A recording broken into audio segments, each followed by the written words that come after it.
Yes, people, we are back live. We are back live on the Sarcasm City TV YouTube for another edition of the Sarcasm City Sports Q&A, where we answer sporting questions from the chat, people. This podcast is all for the audience, all for the lovely citizens in the city of sarcasm. So get your questions in, people.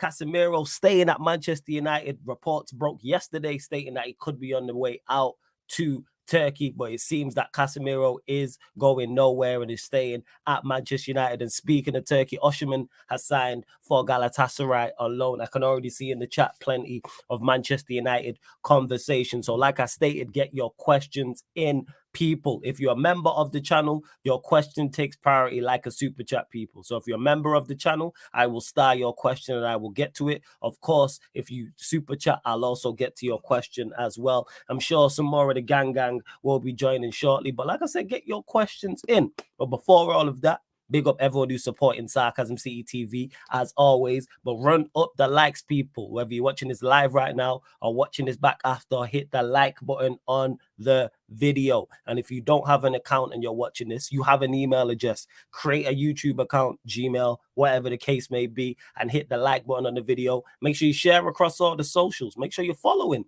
on all the socials at That's Me Flawless, at Sarcasm City TV, at Sarcasm City TV, and That's Me Flawless. Please make sure you retweet and like on Twitter, share on Instagram, and just as important, make sure you subscribe to the channel Sarcasm City TV as well. It is road to 13,000 subscribers, people. Road to 13K. Let's see what you lot are saying in the chat already. Big up Daredevil. I see you already. Says big up Flawless and everyone else. Love from the USA. Hopefully everything is good. Respect and love and care. I'm blessed, Daredevil. Hope you're good.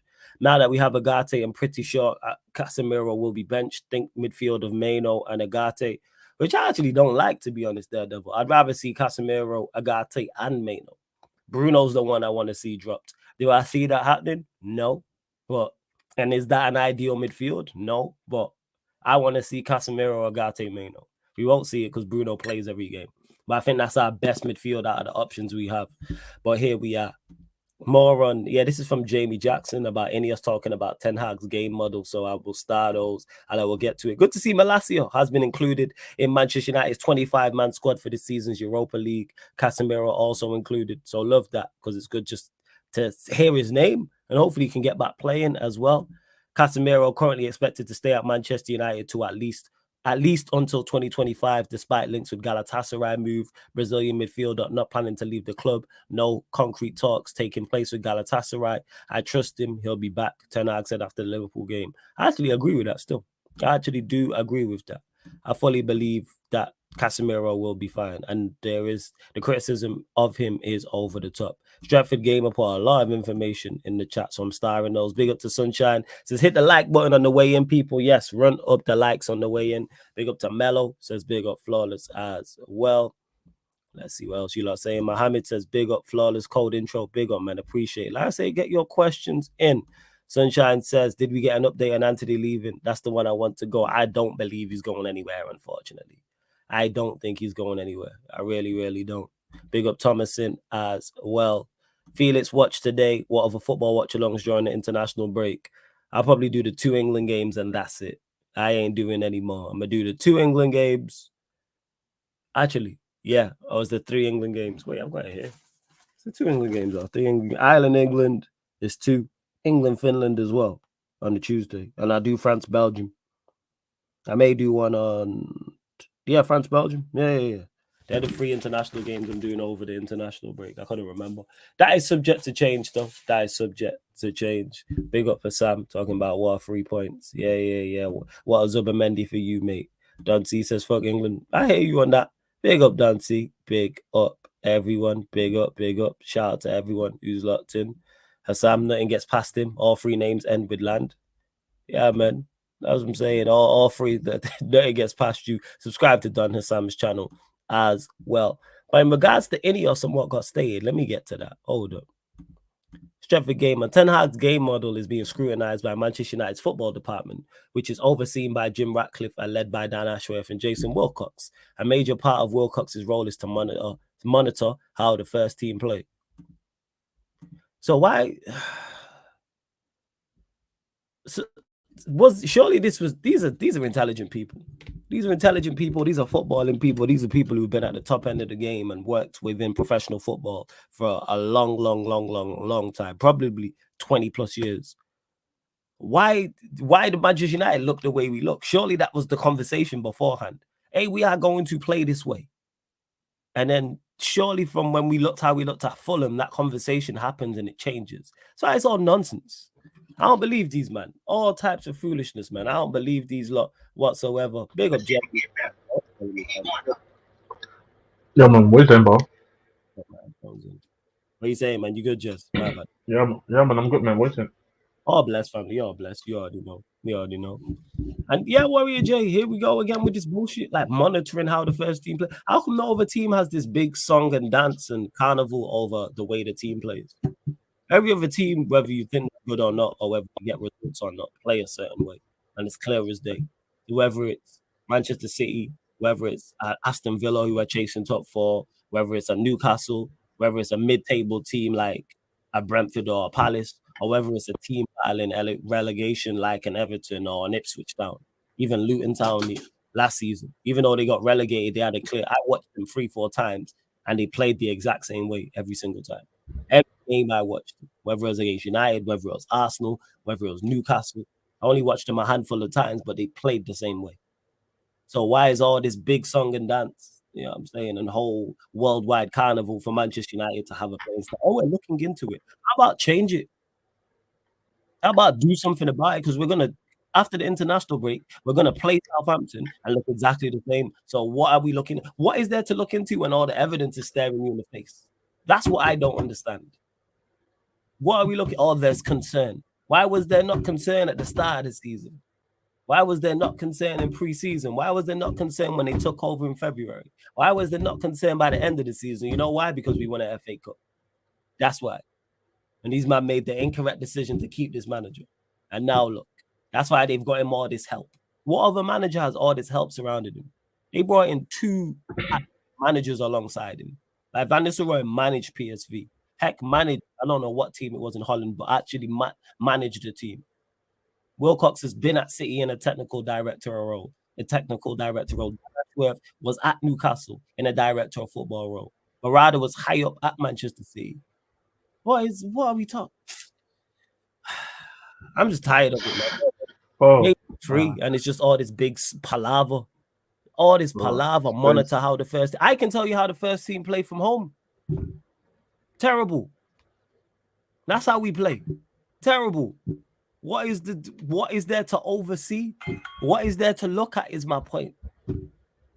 What is there to analyze and assess? But it's all staring you in the face, and you've been here since February. It's now September. And Ratcliffe, you was a Manchester United fan. So you've been watching since the start of the season. So you've had a season and a little bit now. You've had a season and 3 games. Go on, Jez. What are you going to say, fam?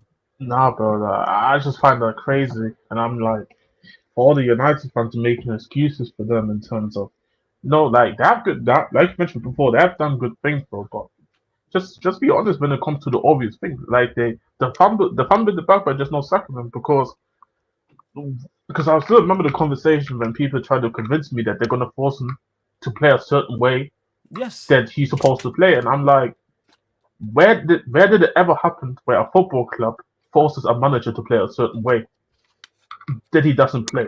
I've never seen it happen before. Like when a club hires a certain player, a certain manager, it's maybe because they want to keep the same type of football for all the teams. That maybe happens. But I've never seen a football club that said to a manager, play this type of football. Which is also the irony because they wanted Tuchel. Tuchel does play completely different to the football that everybody imagined Ten Hag was supposed to play. So that alone already is just being hypocritical from that standpoint already. So for me, it's like they're already fumbled by just no sacking personally, and all this money excuse doesn't. I don't buy it. I don't buy the whole idea that United couldn't go and pay more. If they really wanted to, they could suck. Bro, we had Jose and Conte within like 3 years on big contracts, and we sucked them off. Even if there wasn't the last year of the contract, even mid-season, you can still sack the manager. Yes. So for me, I look at from the situation. I'm saying, what is really gonna change? Because like, Ten Hag's not gonna go and change his football. His mindset's not gonna get changed. Ruud van Nistelrooy can be, because I mean, I was told Ruud was making substitutions at Brighton, which is crazy. Because then I don't, because if it's true, why is Ten Hag getting the? If that's true that Ruud was making the subs against Brighton, why is Ruud not getting the heat against Liverpool then too? But that's what I'm trying to say. It's like it's for me. It sounds like copium from people. They don't want to blame the new owners because they want to be like, you know what, they're doing great things. We're just happy that they're here. But you can just balance. I call it balanced criticism or balanced review, where you can go and sit here and talk about the positives, but you can also go and talk about the negatives. And the negatives for me, the negatives are the reason why United is going to waste the season. Me personally, because like if he's going to stay here to the next international break and then they suck him, then it's like we're talking about just nearly being in November. I think the next one is in November, the international break. Is it that close round? Jesus. I think it's November. I'm not sure. I think it's like 6 games. I think it's 6 games, and then we go to the next international break after this one. But I'm not. I need to double check again. Yeah, hold on. Let me actually check. Let me actually check in the meanwhile. I see you're right. This is the same bullshit by the assessment team taking a month to decide, letting Ten Hag continue. This is foolishness. I don't know what there is to assess. That's what I don't understand. I don't get what there is to assess and analyze. What has changed from now to the end of this? What has changed in these 3 games from your last assessment? The next international break. Sorry, it's all good. The next international break is in October. Jesus, it's in the second. It's in the second. Because I'm looking at 11 October. Ireland's games, it's in the second week of October. So from the 7th of October, which is Monday, until the 13th, which is Sunday. That week is international games basically, and then the one after. So yeah. But what are we talking about? Man United and Ten Hag? No, unfortunately, no. Mello says, question for Jez, and you lot, like I said, members like Mello, get your questions in. Thoughts on Spence being left out of the Europa League squad? Actually, I don't really have any thoughts at the moment of time because I need to go and check the reasoning for it because I kind of I've been knocked out all day. I haven't been really feeling too great, but so I haven't really caught up with anything. So I even have to just go and look at it. I mean, to be fair, I think the mindset is that RG Gray can play right back. So if there's a scenario where we maybe want to play RG Gray at right back to rest Pearl, you can do that. My concern was more so because, which has been a concern even before the window ended or before even the season started, is that we don't have a backup to Udogie and we don't have a backup to Van de Ven. So at this moment in time, it looks like you're forcing them to play the majority of the season without any sort of guys who can come in and you can trust, not trust to come in, but more so just people that you can come in the position in case somebody's injured. So, or in case one of them get injured.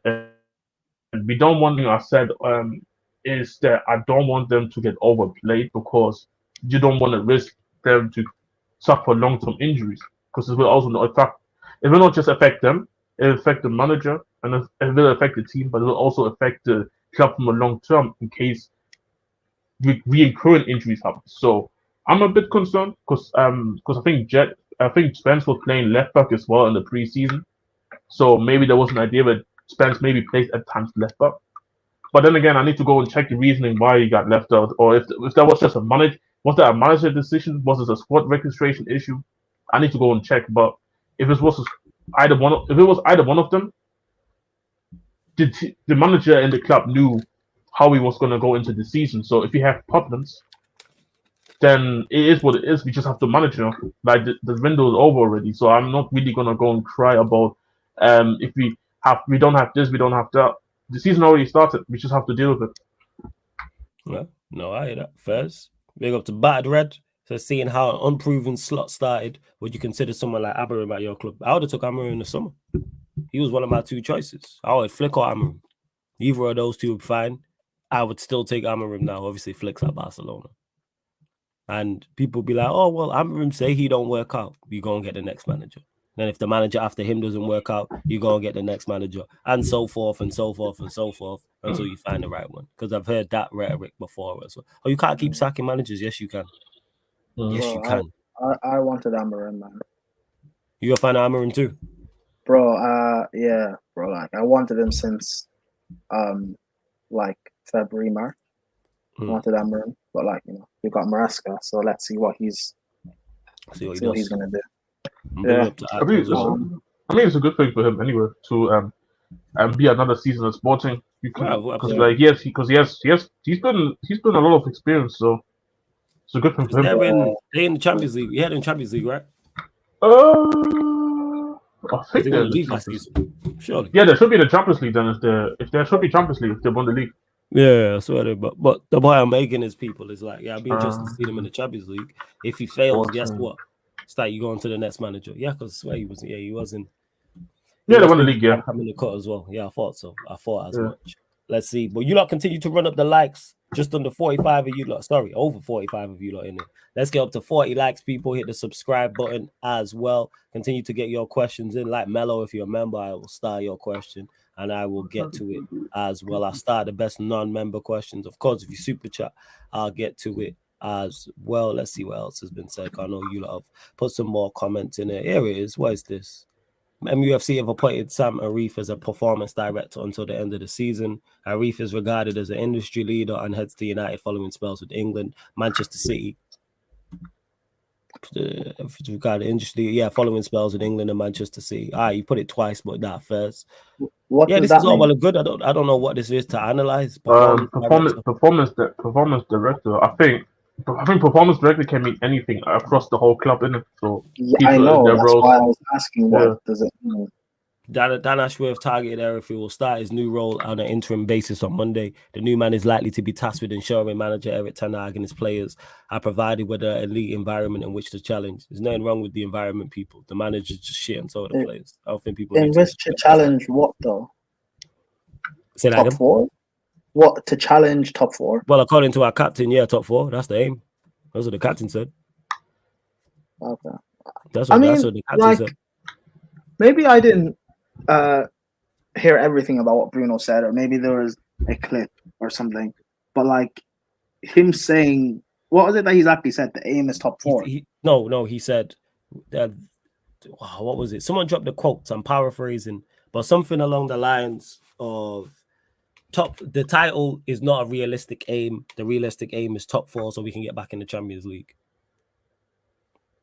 I'm paraphrasing. That's what I said. I mean, if he's talking about this season, he's not too wrong, to be fair. Yeah, he's not. You're right.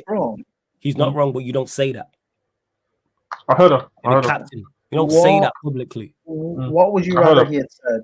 Don't say anything. Get off mic. Get on the training pitch. Why are you doing interviews? No, but like, was he asked what United's aims are, or was he just speaking? Yeah. If let's say he was, I don't know what the full context is, but that's an unacceptable answer. But let's say it was that we fighting to win every single game. That's what you say. The aim is to win every single game. That's also a lie because they're clearly not. No, because we're rubbish, but you're supposed to lie. What kind of message does that send to the team? If you're turning around and saying, hey, our aim is to top 4, how about you say, hey, you know what? We have the Europa League to fight for. That should be top 4. If that is the case, but what if the whole mindset within the squad is just to get top 4? That's the problem within itselse. Yeah, because this is what I'm thinking. Because this is what I was thinking. Yeah, because this is what I was thinking that because I know obviously Bruno said that, and I feel like at certain football, because I do agree at certain football clubs there should be certain things how you should be answering in a certain way.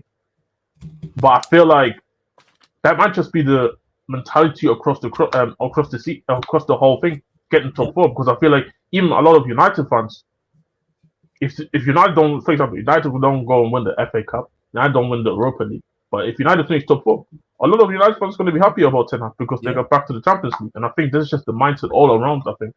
Even though I heard that, and that's a problem. I heard that, but I think this is what they're. But yeah, and this is what I say. This I'm just talking from their perspective. I'm not saying that they right for that. I'm just saying this is probably what the perspective is.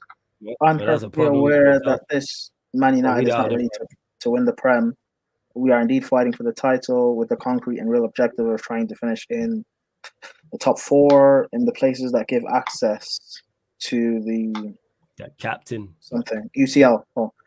You know what the craziest part about this is, people? Every year Fergie was here after United had some success. Not every year that team was ready to go and win the league title. Did Ferguson or the captain, whoever at the time, come out and say that? Hell no. Never say that. Pick one.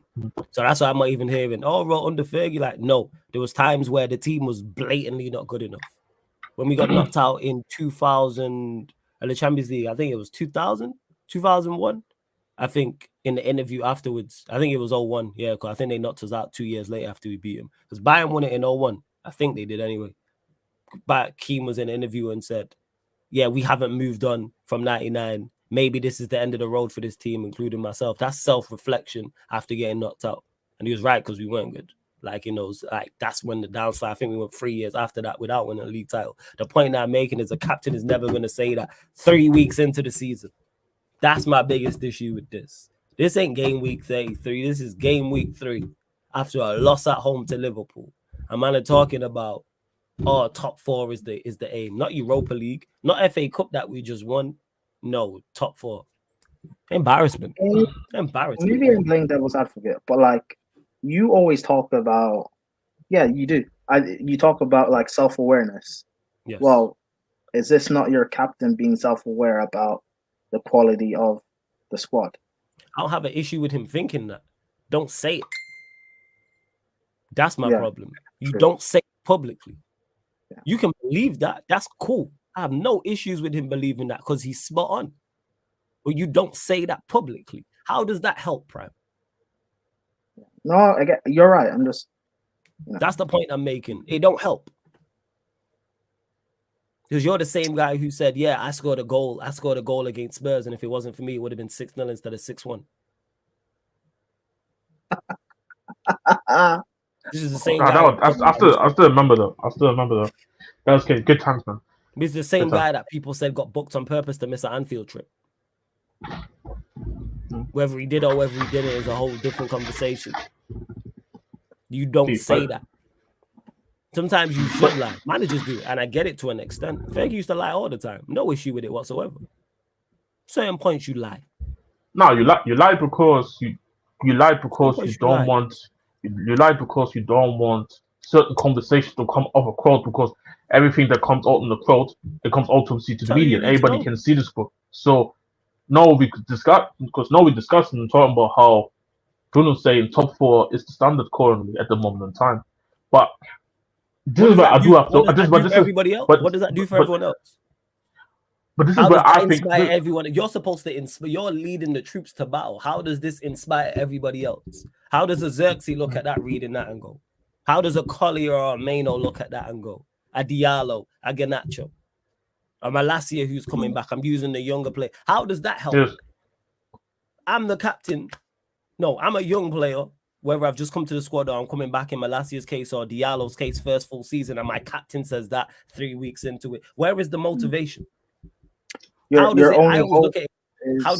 it help? You're supposed to be there to help. Yes, what he's saying is not a lie, but you don't say it publicly is the point I'm making. Like your girl saying, do I look bad in this outfit? Never say yeah. Even if she does. Listen, man, speak the truth, man. Speak the truth. All right, cool. Yeah, this is sure. Listen to Brian. Yeah. But no, what's the cause? But this is what I do have to ask though. But do you think most of your fan base feels the same way you feel about it though? Because I think there's a lot of people that don't seem to have an issue with the quote, which makes me suggest that the standards did lower themselves. Because from the quote tweets and replies I read, people were livid. Livid. Because obviously I don't know. Like this is more of a question. Were people angry because of the quote or because it's Bruno? Bruno's loved. Yeah, people love Bruno. Bruno's loved. I thought he's polarizing. I thought people either love him or hate him. No, he's polarizing. Outside of the United fan base, he's polarizing. The United fan base love him. I seen a tweet today that's going viral talking about if you don't rate Bruno Fernandes as a player, you don't know football. A killer's a killer no matter how they get it. And that shit had like Yeah, that Like, shit Yeah, was killer, going viral. That shit had like yeah, but 5+K retweets, had I however many also likes, see, bookmarks, etc., and then there but, was hella quote tweets and replies.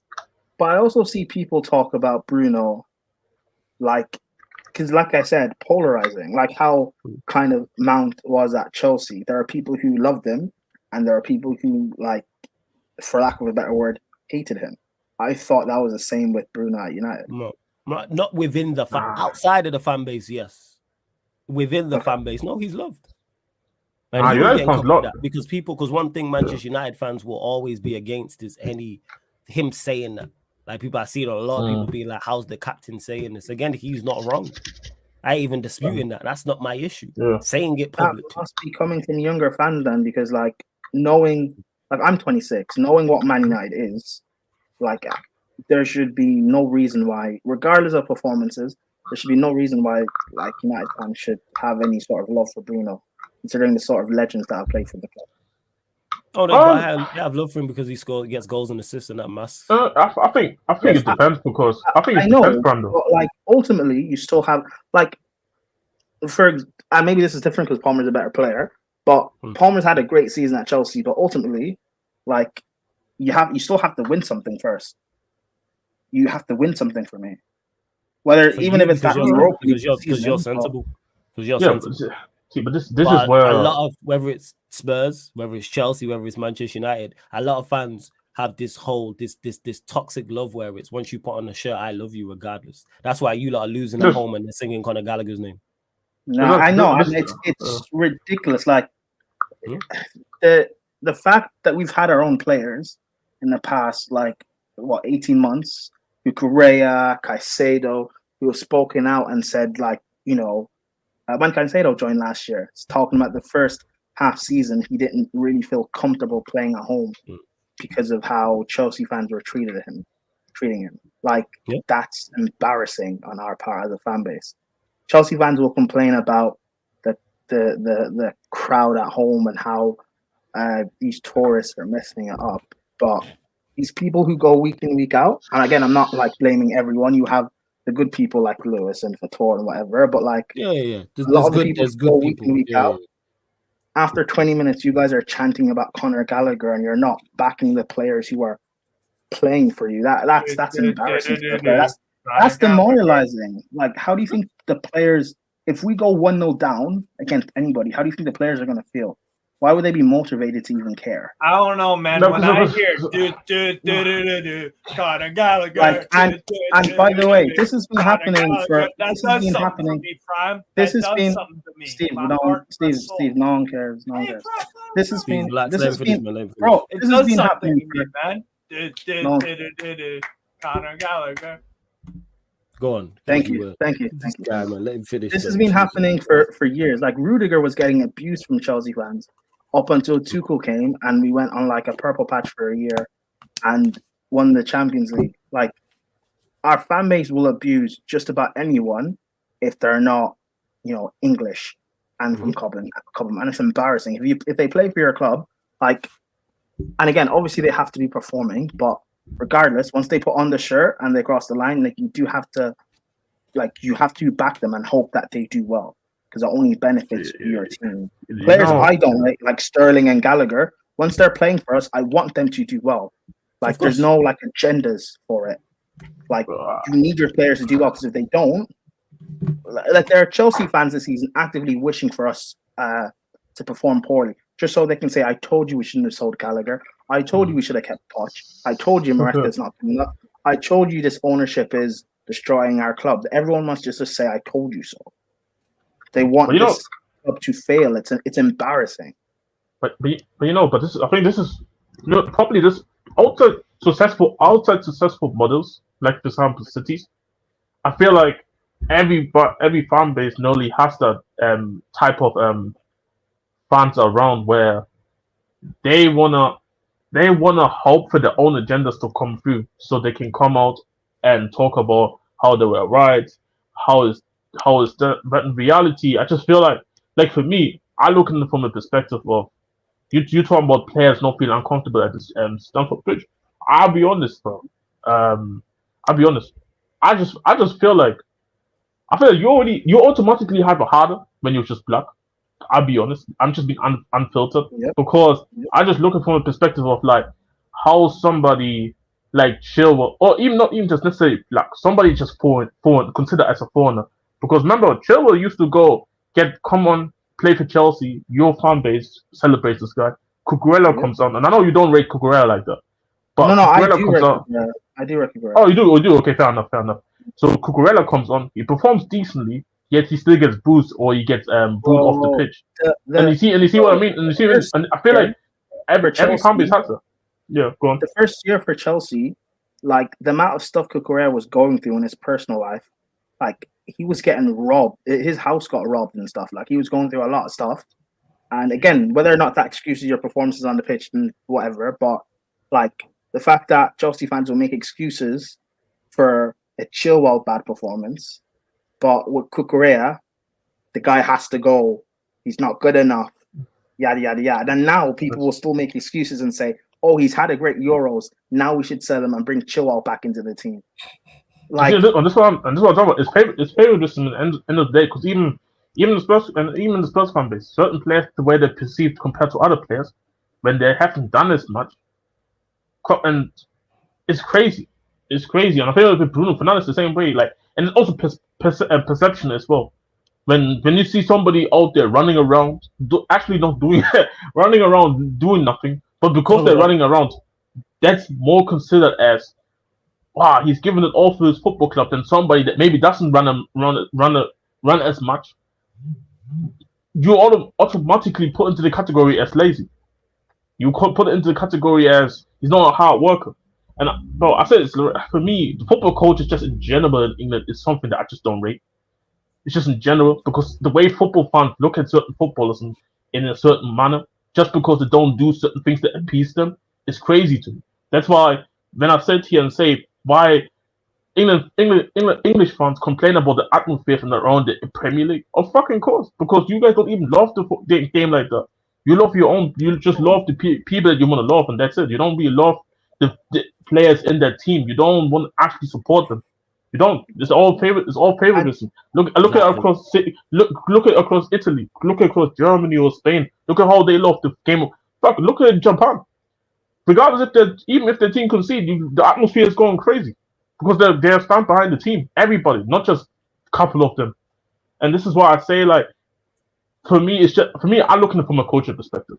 Here in England, I feel like certain players getting perceived because they do certain things that appeases people more than what other players do, because they don't they're just maybe not the type of player. Some players walk around and people think it's lazy. No, they just don't want to be putting in as much hard work because they don't believe they have to. And it doesn't mean it's a bad thing. Like Sancho is a prime example of that. Martial's a prime example of that, of players that don't want to just unnecessarily waste energy for no reason.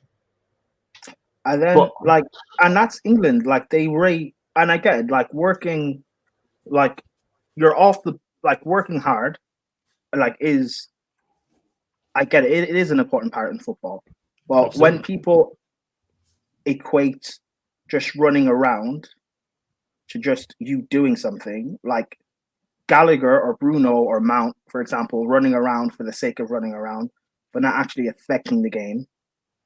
And then England fans or England pundits would then wonder why England don't have a player on the level of a Rodri in midfield. Like when Southgate says we miss Calvin Phillips, well, Calvin Phillips is probably the best. Well, but since Carrick is probably the best like midfield controller you've been able to develop, because a lot of the pundits and the fans and everyone rates the Gallaghers and the Bellinghams and the Mounts. No one rates a Rodri if he was English. No one would rate a Pirlo if he was English. You stuck post goals on the left wing for Gerrard and Lampard to play in a double pivot. Like, it makes sense England are what they are. That's why you guys don't win anything. Oh, they have that. Bro, England are screaming for midfield controllers, and Angel Gomez is getting called up because he can control the midfield for time. But because the dude is not, because he's 5'6" or 5'7" and not 6'1", he plays for Lille. They don't and he plays for Lille. He can't be controlled in midfield. And this is what I'm trying. It's England's the only stereotypes. country where they say they're not tall enough. Like I say, if Messi was English, he would have never have made it. I heard that, man. I heard that. Messi was English, he would have never gone through that. This is the only country where they'll say a player's not tall enough. The only every other major European nation will say that. I swear, man, Messi is one of the best players we've ever seen. Would have been deemed not tall enough to make it in the Premier League. Bro, I heard people say Messi couldn't make it. I've seen people say if Messi ever comes to the Premier League, he wouldn't hack it, bro. I've seen people say that. Nonsense. We watched what Tony Pulis said about Gnabry, and then you seen what Gnabry did after that. You forget that Gnabry was at West Brom, and then went to and Tony Pulis deemed him not good enough. And then look at what he then went on to By win. the way, look at Messi's Champions League record against English teams. It's incredible. Yeah, it's absolutely incredible. I'm just making the point he would have even got the chance over here. Yeah, like it's not like he would have played and then failed. I'm saying if he come pick any Premier League side, any top 6 side, he's not getting a chance. When's the last winger of his stature that got a chance in it from one of our big clubs? Bernardo Silva. When did Messi break through? When that's the point I'm making. Messi, was it 05? What's the question? What's the question? When he came through? Yeah. I think he would have made it under Wenger. He would have made it. Wenger would have never have played him. Name a winger that Wenger played that came through. No, I'm not saying go and sign. I'm saying through the youth system. Do you not think he could have made it through Arsenal's youth system? Because Wenger at that time. Name the players that did that. Name the wingers that. Name the attacking players that were built like him. That was. I don't think people realize how small Messi is. No, I know, but I mean in terms of like what you're saying. 05, post the Invincibles, was Wenger not trying to build a more technical Arsenal side? Yeah. But the point I'm making is even through their youth system, he weren't bringing players. I'm saying if Messi came through the youth system over here in this country, he made his debut for Barca 04-05. By the way, yeah, I was right. So 04. what I'm saying is there's not even a player of his profile who's come through the youth system. How's tall Messi when he came through? I know. Cesc is taller than Messi, right? Yes, I think so. I think he is. And to be fair, Cesc is from La Masia, so my difference is Cesc was signed. Yeah. Cesc then I did actually. What did Cesc have any? Was Arsenal his debut? No, Cesc was from La Masia. They brought him in, and then his first team debut was with Arsenal. Yeah, his first team debut was at Arsenal. 5'10". Cesc Fabregas 5'10". Is Cesc 5'10"? So he's way taller than Messi. How tall is Messi? Yeah. When Messi came through, how tall was he? Messi's 5'7". Okay, so that's my point. Is there's no 5'7" winger that's coming through, and it's not even like he was 5'7" and he's of a stocky build. If you're 5'7" of a stocky build, you can get away with it. Look at Messi when he broke through. N'Golo Kante. Right, that's the point. That's the point I'm making in regards to Messi, who's one of the best players we've ever seen, would have not even got a chance over here because he would have been deemed not tall enough. Yeah, at 5'7", not tall enough, not strong enough. That's what he would have been deemed. Never would have made it. I think anywhere else he probably gets a shot, whether it's Spain like him, which he did. If he was in Italy, if he was in Germany, if he was in France, he would have. But it's only over here they say, "Oh, player's not tall enough." Because to Jazz's point when he talked about Andrew Gomez. Look at two of the most dominant players of the 2010s. N'Golo Kante, not tall. Bernardo Silva, not tall. You name a few other guys who aren't 6'3" in all this. But they deem that. You're right. England prioritize weird things. Very strange. They don't prioritize winners, first of all. They don't prioritize players with technical ability. They prioritize physicality and height. Yeah. And there are two things he didn't have because they only even prioritize physicality and they just look at strength. They don't look at agility. They don't look at balance. Close control. Which is a major part. Yeah, which is a major part of physicality. They just think strength. Yeah, they just think strength. That's it. They just look 6 foot plus strength. Oh, yeah. You can play. Which is funny because Peter Crouch actually in his initial years, you'd think, oh, wow, he is the guy. But teams didn't. It wasn't Peter Crouch more of a late bloomer.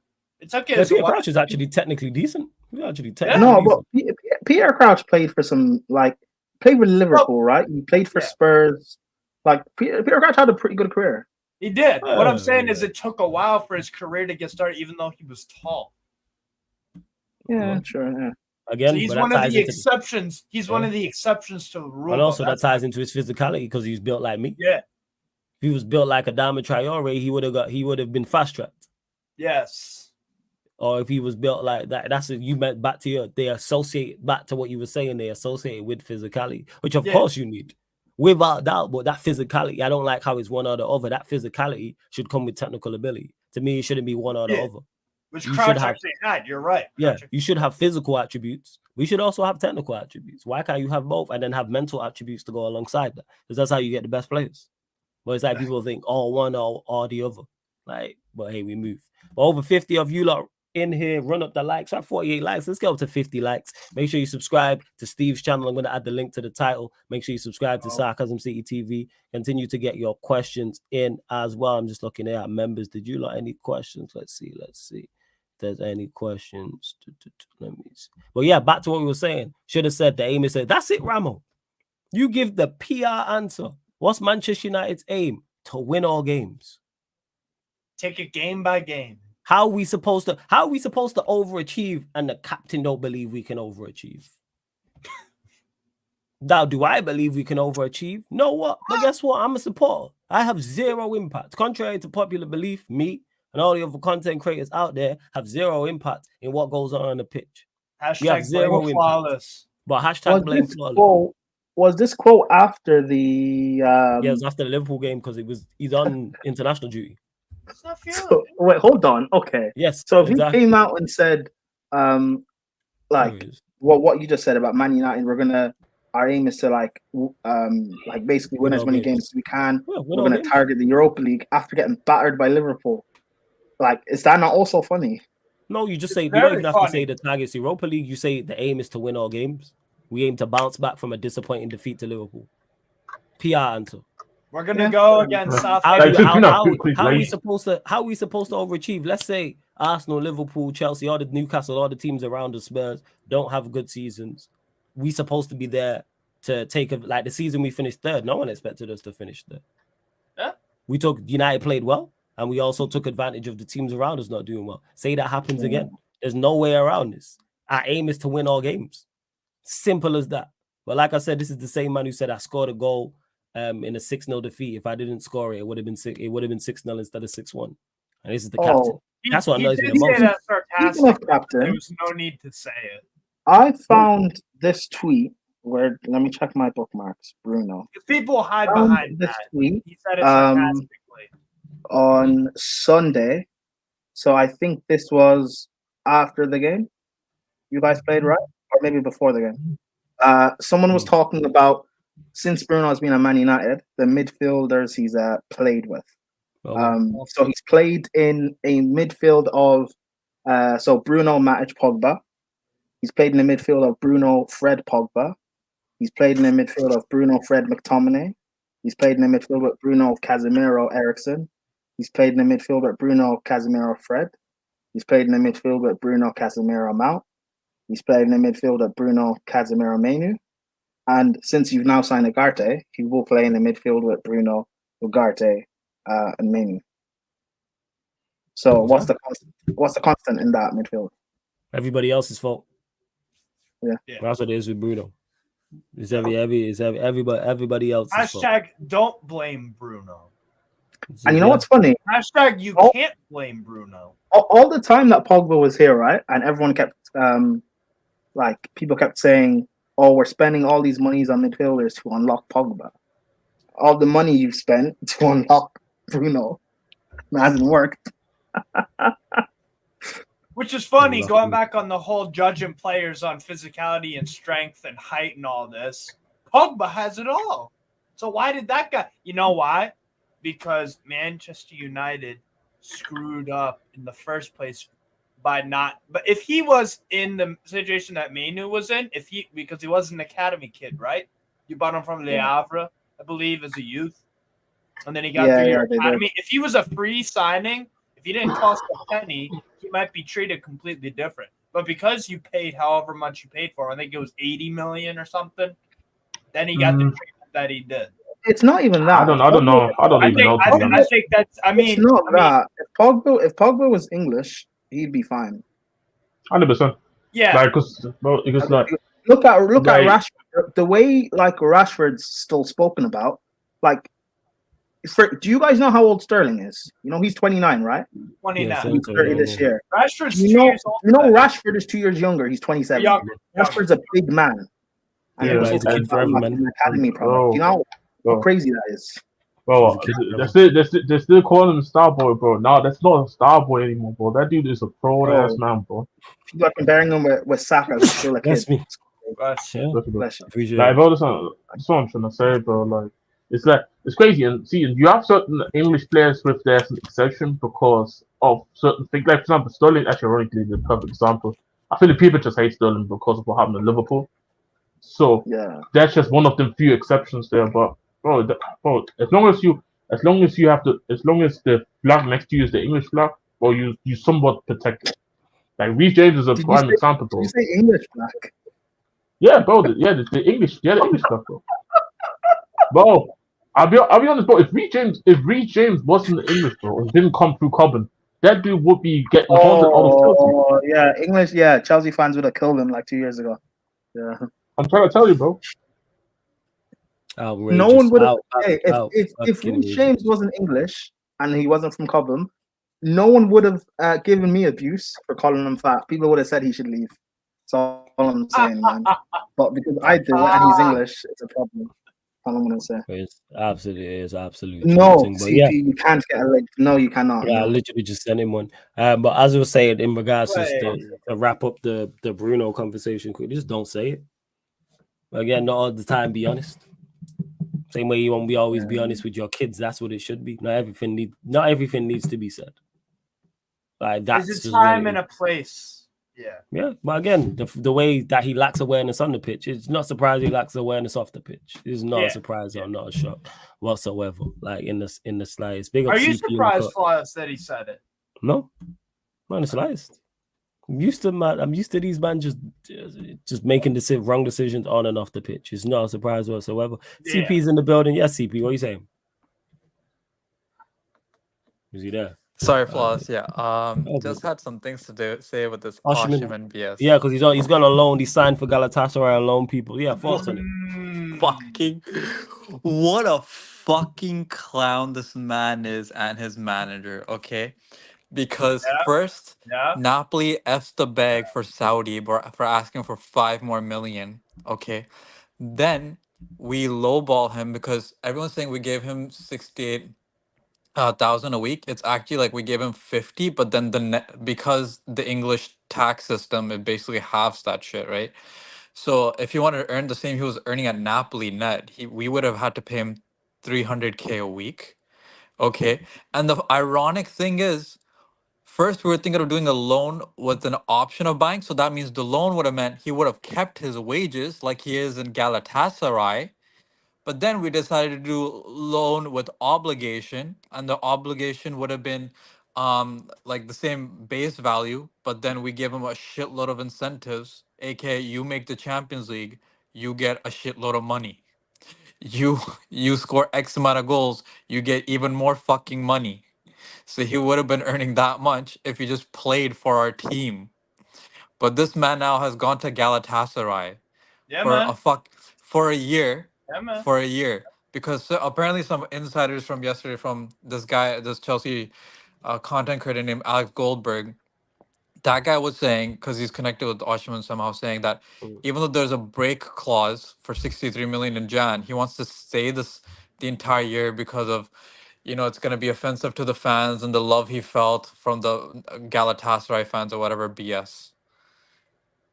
What a fucking clown show. Yeah, what a fucking clown show. Yeah, it's one of them. Hey man, does your club have an international quadruple? Let me ask. What is an international? What is that? Look it up, bro. What is it now? You tell me. What is it? Yeah, you tell me. International quadruple is where you win the Europa League, the League, Domestic Cup, and the Super Cup. Does your club have one? Why you call it international? Just call it quadruple. No, it's an international quadruple because it's because we call it. It's literally on Wikipedia called. No, but you can't win a. You can't win Name those four trophies again. Name those four Wait, why are trophies you again. saying international quadruple? This guy Nobody's- tried it. Bro, because that's what Name- it's called. Name the four trophies. Name them. Europa League, Turkish Okay. Super League, Okay. Turkish Cup, Okay. and then the TFF Super Kupa. What's the That's an TFF Super international- Copa? That's not an international quadruple. That's Yes, just a it is. quadruple. It's called on Wikipedia. Wait, Steve. What's the wait, TFF Cup? bro, What's the why meaning would of the it be- TFF Cup? Why would it be called the international quadruple? No, Because it's an international tournament. because Prime, the Europa TFF League. Cup might be an international tournament. no, like but might Steve, be no, but considered no, an but international Steve, tournament. no, but Steve, Dog. shouldn't it just be called the quad? No, it's an international quadruple. Bro, That's like No, calling can we Man just United. go next one? By What is that this? logic, Man United's treble is the international treble. See how stupid that is? Yes. No, it sounds Yes! stupid. That's stupid. Yes. No, it's not stupid. It's not Yes. international because they haven't won the Club World Cup.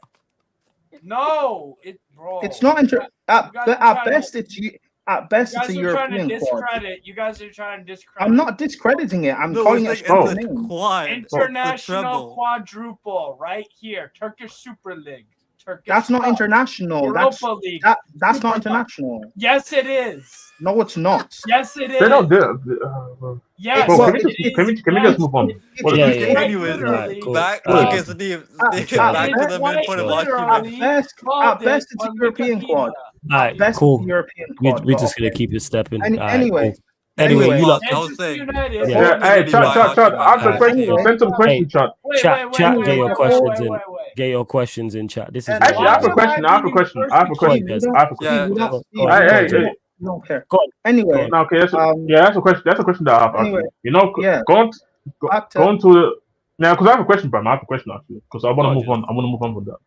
I don't want to talk about you- Steve stuff. I want to. Okay. People don't Yeah, like yes, that. yeah, I know that. I don't want to. I don't want to talk about that too. My question is more so towards actually the Champions League because obviously you're talking about the top 8. Before we go on the It's a- Champions League, I want to Okay. talk about the.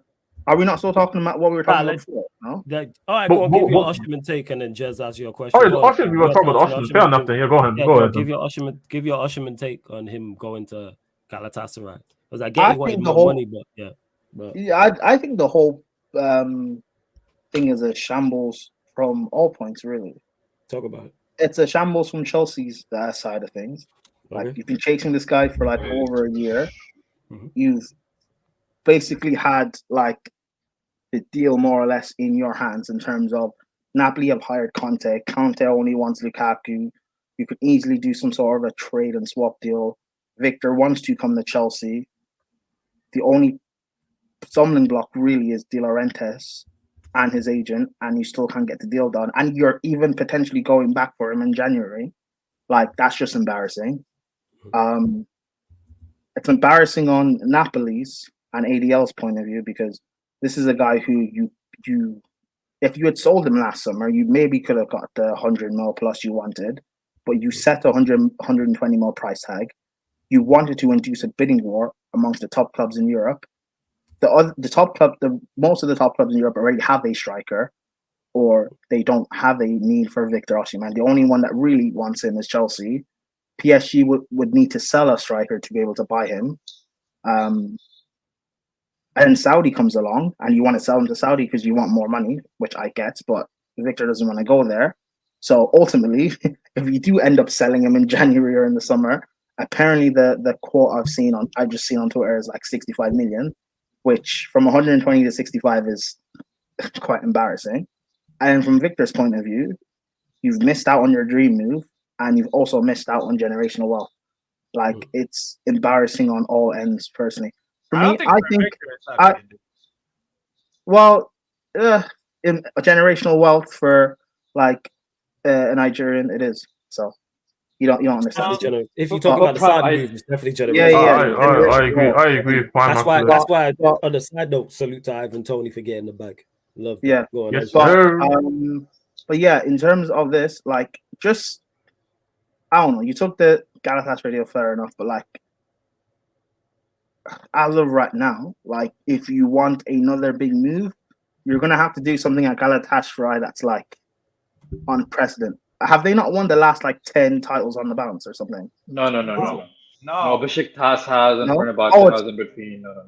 Come on. Oh wait, Galatasaray is the one that No, hasn't been. It's been on and off in the Super League, on and off. So Between like who? 4 years ago, Istanbul Başakşehir won the title. That was Who won it last year? the Champions League. That Last year What was about- Galatasaray. Last year was Galatasaray. Okay. last year So- was Galatasaray. So you've got to like, I think you should stay the full season. So you've got to like at least retain the title with them, or like win they the Europa League or something. You've got to do something actually No, impressive. not Yes. he has to win the Europa. He has to win No, the but Europa. CP, that's what I just said. Does Anyways, he yeah, have yeah. to? Does he Yeah, have I- to? No, but my, To your point, my Prime. Before you carry on, they won the last 2 Galatasaray. Yeah, my point is like, if you want to, like, I think like, for example, Jackson will have a good season. I think he can get close to 20 in the Prem, like 17 goals in the Prem, right? So if you want to make Chelsea have to consider, maybe we should go back in for you, or say Man United, because Hoyland's an embarrassment, and you guys could probably flog him off next summer if you ran properly, or if you make Arsenal like get rid of Arteta and start moving properly. If you want one of these big clubs to actually like be serious and reconsider you, because as of right now, if we're all being honest, and I'm taking my bias out of it, you've only had one real elite season. So if you want to prove to everyone that you're actually the real deal, you'll go to Galatasaray and you'll retain the league, or you'll win the Europa League and Do prove something that of you're note. actually that guy. Yes, do something Sure. to put, because you're playing in the Certainly. Turkish. Ultimately, no one cares. So you have to do something over the top to prove your worth. And yeah, that's To just, be fair, Yeah. to be fair though, like, to be fair though, in my opinion though, I don't think he has to win the Europa League. I think if you just go out there and just score goals and shows what he's on about. That's all. No, But yeah, it'll have to be a ridiculous clip. No, you You have have to to win. score like But 30 then- goals but in the then- league or something. He has to have an impact in the tournament. So let's say they No, get and to that's the This is the point that's the point I'm trying to make. I'm trying to, but I don't think necessarily you need to win the tournament to show that you're the best player in the tournament and all that. You can still No. there's I teams didn't say there's best teams player that in that tournament. I'm saying like you have to do something on precedent. Like when's the last time Galatasaray or a Turkish team has won a European trophy? Right. Do you know, Steve? Hey, guess what? Galatasaray won the Europa When? League in 99 2000. Okay, so they haven't won The it year this that they century. won the international quadruple. Okay, they haven't won it That's this why it's century. called So that. you need, no Turkish team has won it this century. So you have to like at least get to the semi-final. You have to do something of note. He has to. I mean, I heard that. It's just for me. It's like I don't know personally. Like for me, with me and Victor, I feel like there will always be. I think there will always be clubs that will be interested because that's what this looks like. Imagine if Jackson goes on a very bad run till January. You don't think Chelsea's going to maybe consider if he goes through a bad run? If he does, we probably will. But like, And this is the point I'm trying to make. that's my point. What my point is, what if, because I think Jackson will have a good season. Like, what if Jackson? I don't disagree. Jackson's got 2 in 3. What if he's on 10 goals by January? Then all of a sudden, Then it's not. Of course, then obviously you don't actually consider him anymore. But yeah, I'm saying from a scenario where he does go to post spell and maybe you look at, and Chelsea's not the only team that I say it for most teams. Maybe the striker position is maybe a problem, and this is kind of like what I say. I feel like for a player like him, there will always be a market. That's what I'm trying to say. Yes, but Jez, I disagree with you on multiple points. Jez, that's why he has to perform though, because like. But don't you think? No, because we know what the football world is like. Like every year, a new striker or a new midfielder or a new defender will pop out of nowhere. Like if he's not performing and keeping in the public eye, and again, he's not playing in a top 5 league, he's not playing in the Champions League. He needs to do something to continue to be like relevant. Yeah, I heard that. Like what if Man United need a striker next summer?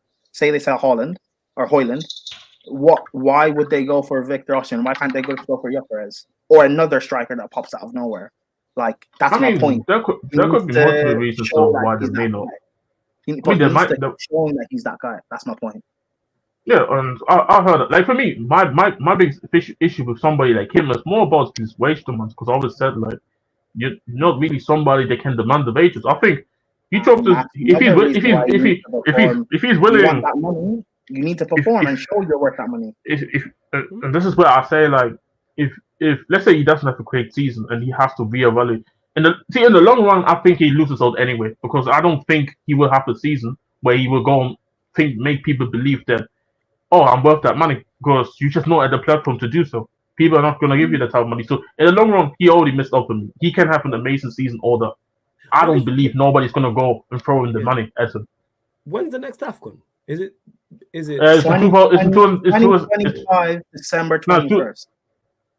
So is this December coming? No. Next year, 2021. No, but it's in January. Yeah. It's in January in 2026. I'm pretty sure. No. December 21st. It's during Christmas. I mean, okay. Yeah, but then it goes into January, so whatever. Yeah.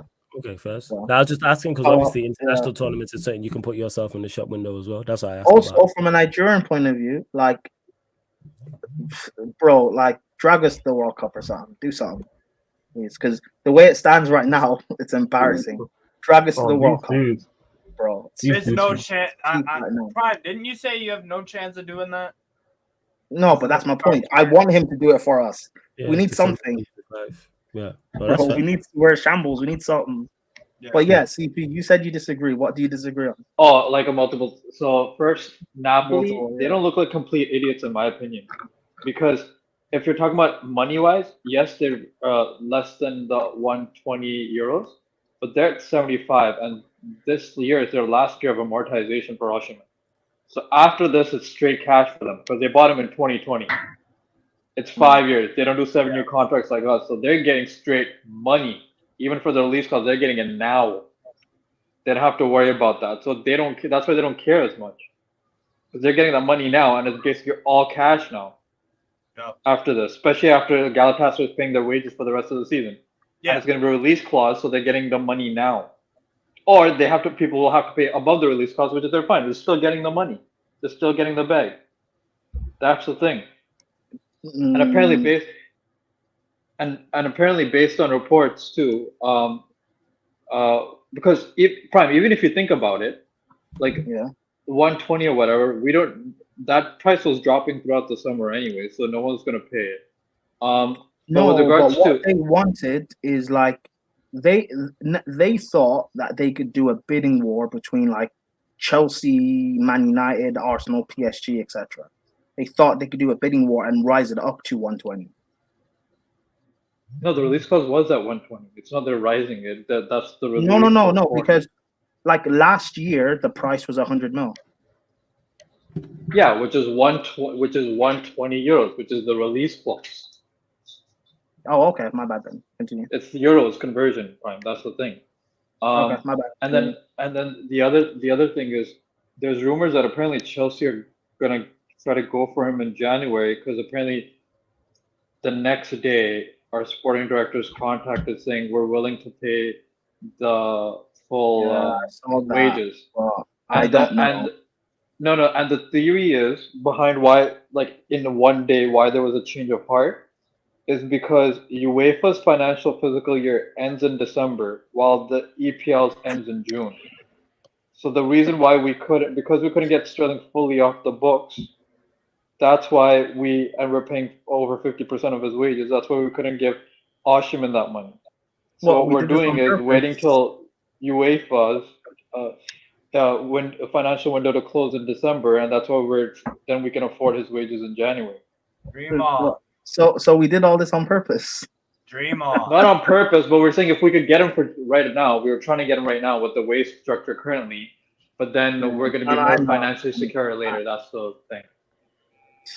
Bro, this whole saga and everything, man, like that was a shit. That shit was a waste of time, man. If he still ends up coming to Chelsea in January, it just puts an even bigger target on his back. Like at this point, bro, yeah, for people like you, but like, at this point, I'm just like, maybe don't come Chelsea, man. Bro, I put that out, man. When I saw that news, I put a pictures. I put a tweet out, and with a picture of saying every hotel has that capture. cock behavior, bro.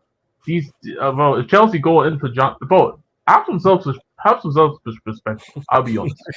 Have some self. Just like get off your knees, bro. Like this is what I'm trying to say, bro. Like, if you have any self-respect, if with a saga like that to go back into a player with that, that's why I say personally, Victor loses out regardless. Because unless Chelsea comes in instead of unless Chelsea come in, then he's the biggest winner in all of this. Yeah. How does he lose out? Have you seen Turkish women, bro? Bro, I'm talking from a football. I'm talking about from a football perspective. He's a millionaire. He could. Women is not. Have you seen Turkish women though? So you think him being, so let's say Turkish women is his preference. You think being in him being in Italy, I think he's at the perfect location. No. So you think if he likes Turkish women, because you on the silliness today, so let's just break it down. You think him being let me land. You think him being in Italy or England or Spain or Saudi Arabia is stopping a multi-millionaire from getting the type of woman he likes? Is this what you're saying? It is harder to find a Turkish woman outside of Turkey. Flawless. Bro. He's in Turkey, so it's Uber right away. Otherwise, you have to fly him out. You know what I'm saying? Listen to my words. Bro, it's No. It is harder. It is more difficult. No, for the regular guy, yes. For a multi-millionaire, no, it's not. Steve, are you a multi-millionaire? Bro, all I'm saying. Hold on, Steve, are you a multi-millionaire? Huh? Are you a multi-millionaire? Me? Yeah. No, the other Absolutely Steve. the fuck no. Okay, so just because you struggle to get Turkish women doesn't mean he will. And again, this is all alleged because Victor is married, and as we from what we all know, he's a faithful married man. There we go. That's not spread allegations. So all this, yeah. It's So not like, spread allegations. Black men don't cheat. This marriage is a mistake. Let's not spread allegations. Yeah. All I'm saying is, man, obviously respectfully, don't get offended about what I'm saying, people. But bro, Victor makes so much money, he can just throw money at the hole and say, "Come over, bro." This is what he can do. That's the point. I had to just put it in a much more, scatty version than I did. But yes, but he has no, like, if you're a multi-millionaire, you have no problem getting it. If there's a type all right, well, aside from that, Turkey is a pretty dope place to live. Yeah, probably. See that you should have started with that. Maybe that's well. It wasn't as I don't know. Yeah, tried it, mate. You know what? You are having a mare today, mate. Melo says you are having a mare. You are having a Casemiro versus Liverpool, mate. You know what I'm saying? You need to just relax. Come on, man. Big up to Melo says, flawless. Will there be a Portugal versus Croatia watch along today? No, not today. I'm playing football today. However, there will be. I will do the France-Belgium game and the 2 England games as well. So the England game. Ireland versus England tomorrow. That's it. No, that's Saturday. Did you see the news Ireland, England Saturday, and then the England Finland game on Tuesday. I'll do France Belgium on Monday. Did you guys see the news that Cole Palmer pulled out of the England squad, ducking the Ireland game? Yeah. Yeah, he's ducking the Ireland test. You don't want to see. You don't want to see. Actually, no. I don't even know who's in your midfield. I'm not gonna lie. Fraud. That's your star boy, Chelsea fans. Bro, he didn't want the shootout against Troy Parrott. Man. That's what happened. That's it, man. Troy Parrott. There we go. But actually, you have a question. My striker. You think Troy Parrott's my striker? Huh? I don't care if he's your striker. I'm saying even if he comes to the bench, like I don't know. But anyway, like that's what it is, man. But I have a question though about the Cole Palmer situation because obviously I don't think he's injured personally. No. Because obviously I saw earlier the rumor about he's injured. Not rumor, but more about the confirmation that you guys are not going to register him for the whole Conference League, not just only for the first half of it, because you want to. It's not the whole one. It's not the whole one. Because this it's not the whole one. It's just a group stage. It's just a group stage. Why is that to a line then? This guy, bro. No. So the thing is, hold on, CP. Why do you listen to Fator? Yeah. You know why? You know why? If there's one thing I thought you can at least listen to this Chelsea, bro. This guy leads Chelsea, bro. So this is one thing I would expect him to actually be adding some knowledge. Archer does not bleed Chelsea. This is the same man that tried to sell us down the river last season to potentially get a date with a woman. Don't listen to Fatal. No, see, but that's the game. The game's the game. But he bleeds Chelsea till it comes to women, and then that's what it is. It's women and then Chelsea. Like this is on. Which I ain't gonna lie, I kind of get. I've dated girls who support rival teams. It is what it is. But I still just dunk on their team. That's the difference between. This is what I'm trying to say. So Fatal taught me. Did you prey on Chelsea's downfall for a woman? No. That's why I said the opposite. No. That's why I said the opposite. I'll dunk on their team. That's what it is. I dated a Scouser who, this is before Liverpool won a league title. I was running jokes constantly, daily, about them not winning a league title. Daily. You know what I'm saying? On a case constantly. It was brilliant. I'm saying just getting my jokes off. Shut up, Steve. Go on, as you were, Jez. Because I'm reading through the chat. This is what he said, though. So Liverpool Camp says, "Well, that's mad." So Liverpool Camp says, "Well, that's mad." But after Sky Sports reported, Cole Palmer's not going to be part of the Conference League squad, and he's asking, is that just for group stages or question mark? And then Fatou said, "All Conference League games include knockout stages." Yeah. This is what he said. No, because you can submit it. You can submit a new squad. Is the Conference League format the same as the Europa League and Champions League? Yes. It's the same format. No. It's the same. Is it there not? are 8 games. There's 8 games in the Champions League for the teams. There's 6 for Conference in Europa. Okay. But outside of that is the format. No, but outside of that, it's the same format. It's basically it's the same format, basically. Yes. Okay, that's just clarifying. That's all. Yeah, as you were going, CP. Sorry. So the thing is, Lavia, Fofana, and Palmer are not registered for the group stages because we want to manage minutes. Yeah, I know that. Especially, it makes a lot of sense, especially for Fofana and Lavia, especially. And if Palmer does have some muscle fatigue as the excuse for England camp, and we want him to be healthy for our team, that makes sense. Because then we can re-register these players for the knockout rounds. When January happens, anyways, when it actually fucking matters for us. Because I know about the rules. Because I was thinking, really and truly, Chelsea don't need him for the group stages. It would be embarrassing if these guys. But Chelsea needed him for the not group stage, but it's called league table now. If Chelsea needed him for the league table, if Chelsea needed him for the league table. When Shamrock Rovers come to the bridge, listen, man, I don't want to hear excuses. I'll be there when Shamrock Rovers. When Reece James ducks that Shamrock Rovers test, I'll be having 2 eyes open. So this is what I was thinking here. Like, really and truly, Chelsea don't need him. But obviously, it answers my question already because I was thinking past the group stages. But obviously, I know about the rules that you can re-register players again in January anyway. So yeah, okay, no, that really answers my question. So Fatou was lying to me. I'm gonna call him out later about that. But wait, hold on. How are you gonna call out? I was gonna say something mad. Never mind. Never mind. Big up to my nephew says, speaking of Champions League, fuck Villa for them ticket prices. Oh, yeah, they going to definitely. What we saying, like 60, 70 pounds, I'm guessing? Maybe more? Probably between 60 and 90. Wow, that's so much. I feel so bad. That's a lot, man. Wait, I'm sorry. 60, 70 pounds for a Champions League game? Yeah, that's a lot, what? That is so much. Holy fucking shit. Yeah, that's because you lot. You people in England and the Europe are spoiled. How spoiled? That's a lot of money. Yo, no, it's not. I'm getting regular season tickets. I'm getting regular season tickets for a bummy squad for basketball or hockey for that money. Yeah, that's because you lot get fleeced. That's why we don't do that over here. You lot, they've been fleet. You know what it is? You lot push back over here. The UK ain't with that. You know what I'm saying? You lot. That's why they can charge you for a boxing pay-per-view $120. They couldn't do that over here.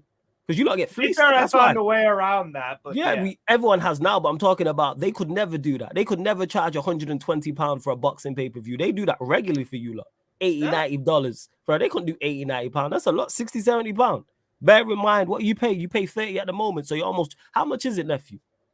How much is it right now? Bro. You say that's nothing because you lot get fleeced in the States. That's why. Sunshine, that's exactly what I'm saying. That's literally because you lot get fleeced. That's why. You lot get fleeced. Yeah, you do. You lot get everything. Sporting is more expensive. You could never charge $120 for a pay-per-view over here.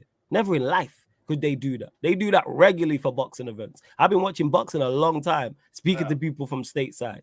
It's crazy. See, Sunshine $300. $300. Yes. You got- we're not doing that. Bro, $300. I'm not doing $300 when you saw $300 when you saw United lose. And you became a meme. And you became a meme, Sunshine. And you became a meme. I'm sorry. That's crazy. Yeah.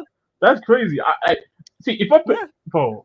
This is what I'm saying. Stadium will If if they start bro. charging, that stadium gonna be bro, empty. bro, No, because I saw. I think the no, other day. over here. Really? Let them charge Villa Park £200 for a ticket. That place gonna be empty. They'll be right. Who was it? Was it Liverpool? Is fans? it because people Bro, can't? bro, Liverpool. Bro, can't. Liverpool fans were. People ain't Bro, with that. that's the only time. That's the only time when Liverpool fans were going against the owners when they tried Liverpool to. fans went against them before over. FSG. It was Gillette and Hicks. They tried to up the ticket prices. They protested outside the stadium. Can't be doing them things. They said fuck all that. You not got money to burn. Clearly, you lot I have remember industries Chelsea I'm not. have tried. We've tried to up our ticket prices a few times over the years. Like Roman tried it, and like Chelsea fans were What furious. I don't think we pay. I mean, I don't go to games, so I don't probably know. But I don't think we pay that much for tickets. You're not a real fan. In comparison to, I'm really not. I'm not Papa Chelsea, mate. I'm not Papa Chelsea. I don't think we pay that much. No, Pat, we don't. Compared to Arsenal and Spurs, we're the lowest out of the And big like, three. When you consider the fact that a few years ago we were playing in the Champions League, winning the Champions League, and we're not paying that much for tickets, and yet Chelsea fans still want to complain, bro. It's crazy. Yeah. And especially if your team's doing badly, you can't be charging. Bro, that's probably one of the Even biggest when we were issues. doing well, we didn't charge this money. Fulham charge the highest season tickets in the league. But to be fair, you can. But to be fair, you can probably. But But it's Arsenal. It's Arsenal. actually, but hold on. Argument's sake though, it's because of the size of Stamford Bridge. Like, don't you think if it was a bigger stadium, they charge more money than Arsenal? Yeah, but the thing is though, It's not much bigger than Anfield. By the way, I agree. I'm talking about from a London perspective between No, Arsenal you're and right. Tottenham Stadium. Ches, you're right. But with Chelsea, right? Like, and Roman wanted to do this. We want a bigger stadium. We need a bigger stadium. But where we're situated, like, it's not as if we can do what Spurs did and knock our stadium down and build like in the same area. We need to move, but we don't own the rights of our pitch. The fans do. Yeah, I know that. I know that. That's hilarious, kind of like the situation, but we don't own but the pitch. nah, that's what. Yeah, go on. He's the most expensive season ticket. Arsenal 1, Spurs 2nd, Chelsea 3rd, Liverpool 4th, Newcastle United 5th, Villa 6th, Bournemouth 7th, Fulham 8th, Brighton 9th, Manchester United 10th, Everton 11th. That's the top 11. See, and this is one of the things where I sympathize with Spurs fans, because you go on through all these seasons and then you pay that much money, and this is the one thing that I have a big criticism about the football club, and this is what I say, like, this is where really truly our fans need to start protesting as well, which they do.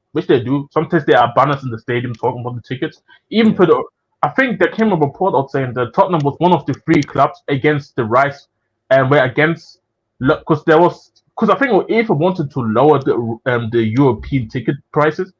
Tottenham was one of the 3 clubs in the Premier League who was against it. I don't know who the other 2 were, and this is where I say I don't agree with that, because not only one, we don't win shit, we don't play well, we don't buy superstars. So why the fuck should the fans go and pay that much money to go and watch? Fans are not going for that. Because you want to go to the stadium and go, come on, you Spurs. Yeah, that's all. Of course, but all good. But until the what's cost of crisis? What's the cost of living crisis? Whatever. Yeah, there we go. Yeah, you do sign superstars. That's all well and good in the USA if you're on the West Coast or you're on the East Coast. That is nice. Hey, try that in November in North London when it's cold as shit. You know what I'm saying? When it's freezing. Yeah, try that. Like I said. Wait, Flawless. Speak it in the language that Steve will understand. In the sunny coast of America, you've got babes around you.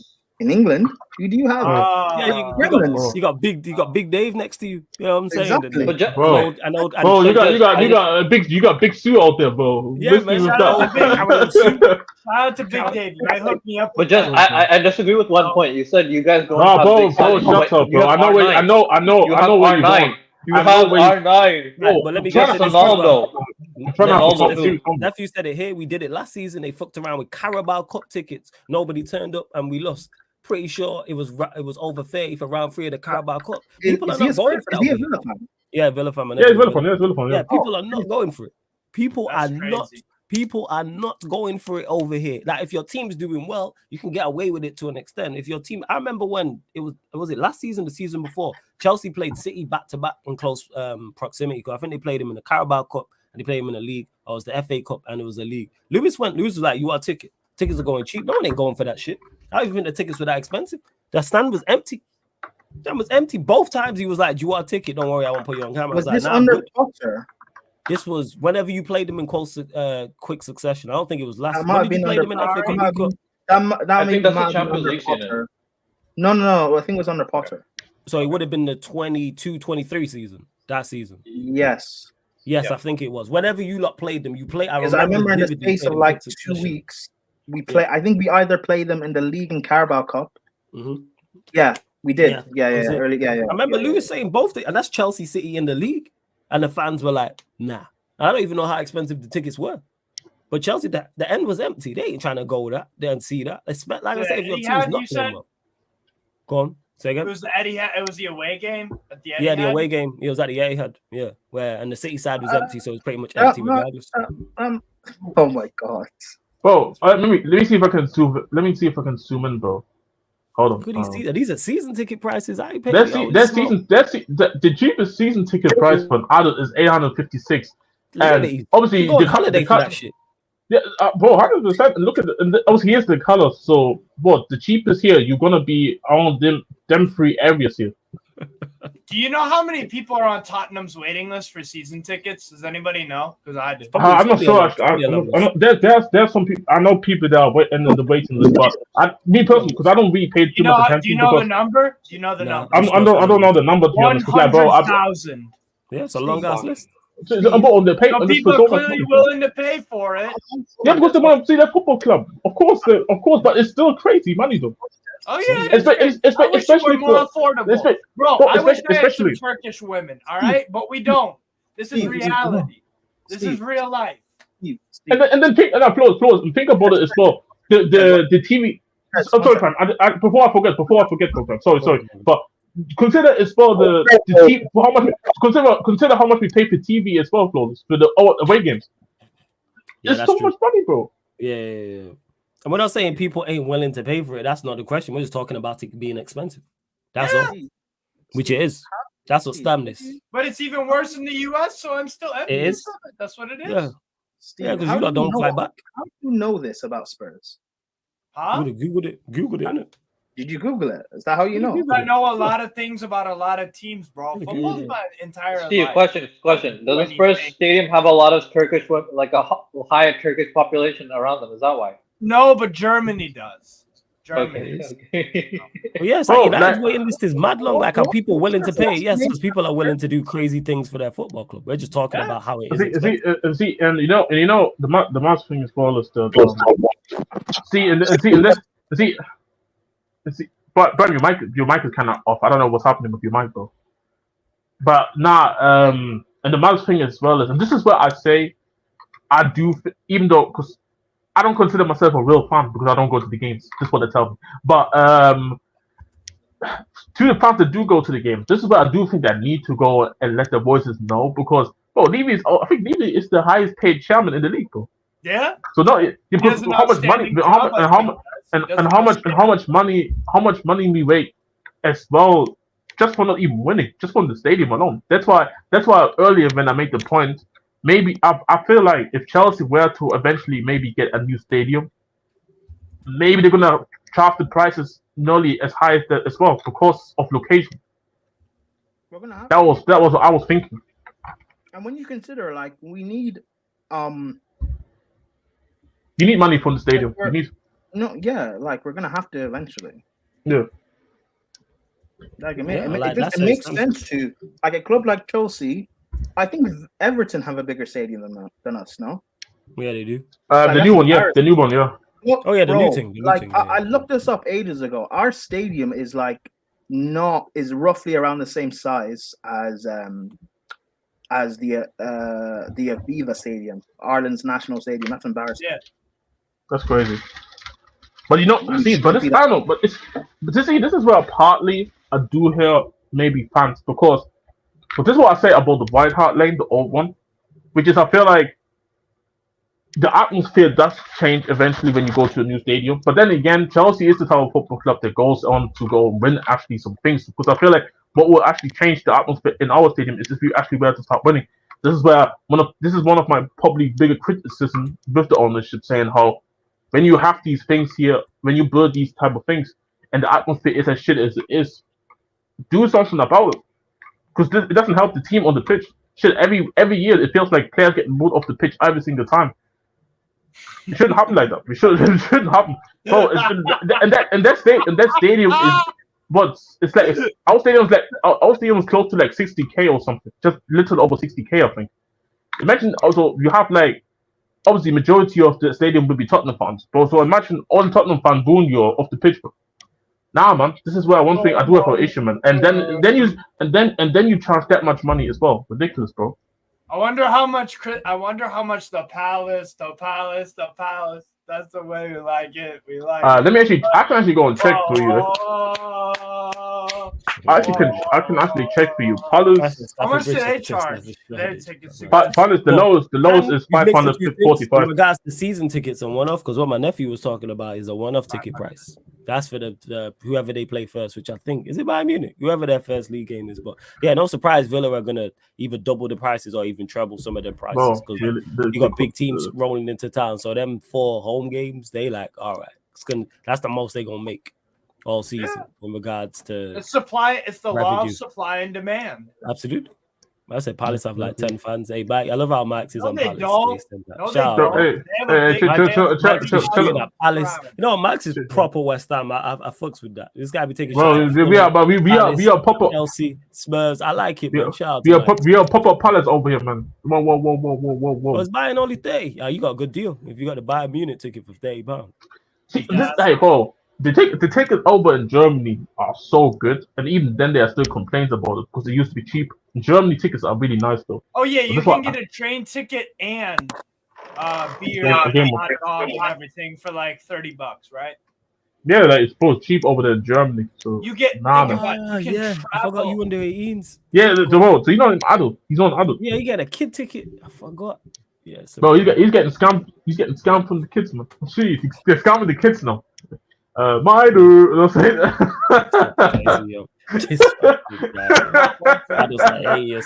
Yeah, that's about right. Yeah, bro, they're scamming the minors. I remember going to United Champions League games that were like £60-70, and that's when we were good. So yeah, that's about £80. Was it worth the money? Was it worth it for you? Yeah, because we was good. That's why it's the year we won the Champions League. Because it was the year we won it. It was the year we won the Champions League. Ronaldo, Tevez, and Rooney was out there. Villa don't really have that. They got Watkins, Bailey, and Rodgers. They ain't the same. Well, I think that's the point I was just trying to make. Hey, flawless. I've seen Rodgers move to the best midfield in the world that can run. So maybe that's true. That's true. I knew this guy was gonna say. Prime brings up a legitimate point. Wait, what did I say that was wrong? Also, the best defense too. The best defense too. Calafiori, you said was wrong. Saliba, Gabriel, Ben White, Raya. You knew I was going to make a valid point. Why are you laughing? Yeah, I knew you was going to make a valid point. Just like how when I brought up the Galatasaray as an international quadruple. Run up the likes, man. Shut up, Steve.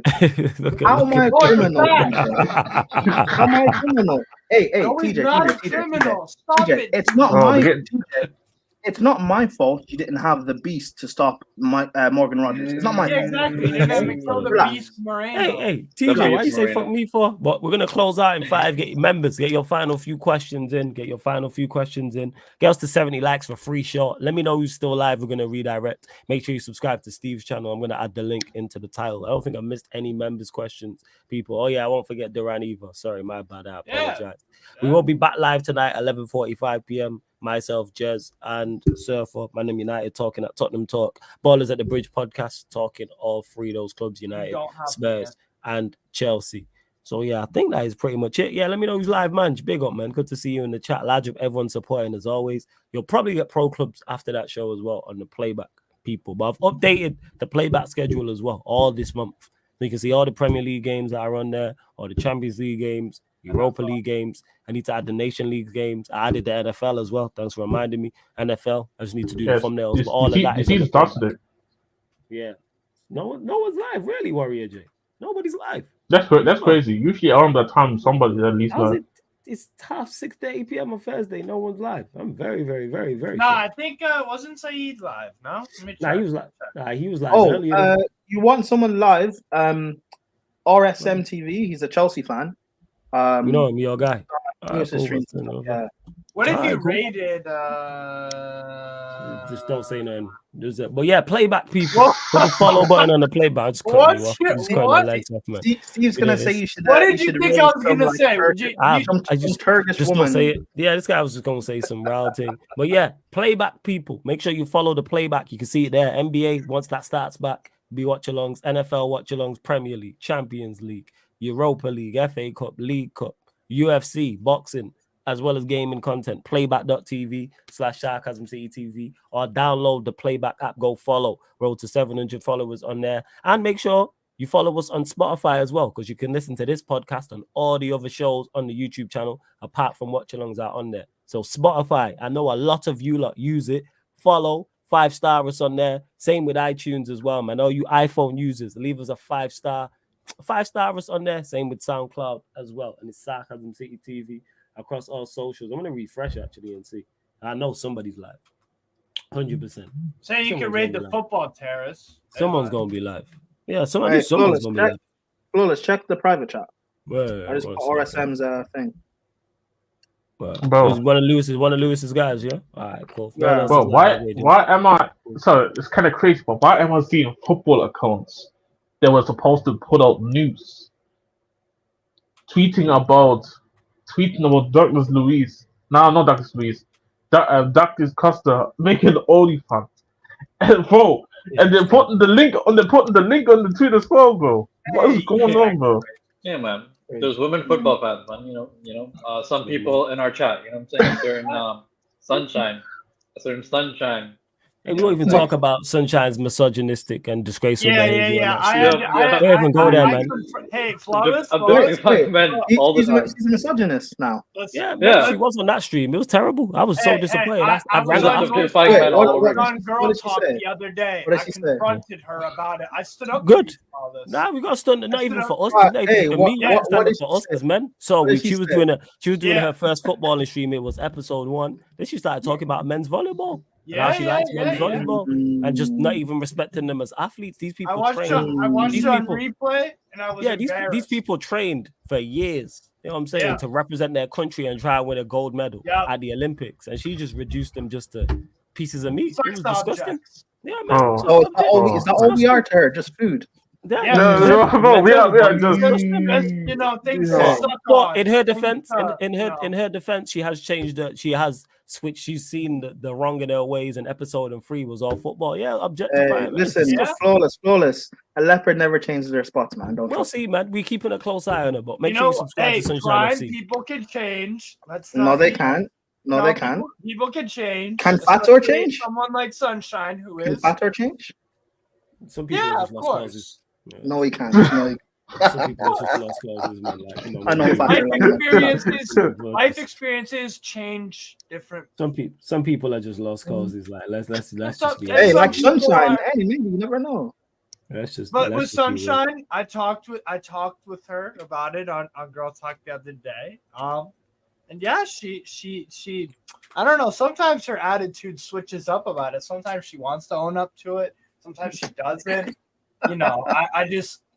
I was disgusted, really. We were always disgusted about it from you, and I couldn't believe it. So I had to watch it back on. I had to imagine watching it live. Hearing it was so vulgar. It was so. I'm hearing progress of human being relationships with one another. That's how destructive it was. All I'm hearing is cancel Sunshine, but hey. No, we won't cancel. We're gonna teach. We have to educate. We have to educate. So subscribe. Make sure you lot subscribe to Sunshine FC. The Ludaguna is live, so we're gonna redirect to the DG. So make sure you just put Sarcasm City Raid in the chat, people. Sarcasm City Raid in the chat. Shout out to DG every single time. But love to everyone that's locked in. Back at 11:45 p.m. right here. Like I said, Manchester United Chelsea Spurs show. But this has been the Sarcasm City Sports Q&A live on the Sarcasm City TV YouTube. Again, thank you very much for Your tuning club in. don't have Big it. up for supporting.